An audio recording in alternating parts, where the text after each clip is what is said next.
ఒక్క 5 నిమిషాలు కేటాయిస్తే మన ఆరోగ్యం చేతిలో ఉంటుంది అనమాట. మీ తాతగారి దగ్గర నుంచి నాటు వైద్యం చేస్తారని ఇప్పుడు గ్రామంలో నానుడు అనేది ఉంది.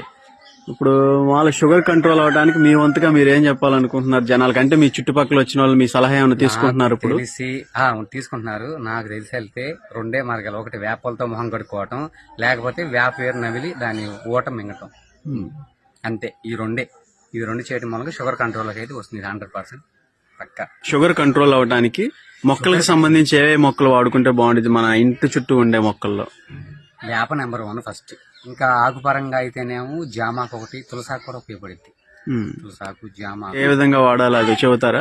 మార్నింగ్ లేవగానే 2 జామాకులు, తులసాకులు ఒక 10, వేపాకులు ఒక 10-15 తీసుకుని నమిలి వేసి లైట్ గా హాట్ వాటర్ తాగి ఒక 1/2 లీటర్ తాగేసేస్తే, 1/2 లీటర్ కానీ కొద్ది తక్కువ కానీ తాగేస్తే ఏమవుతుందంటే ఆటోమేటిక్గా గ్యాస్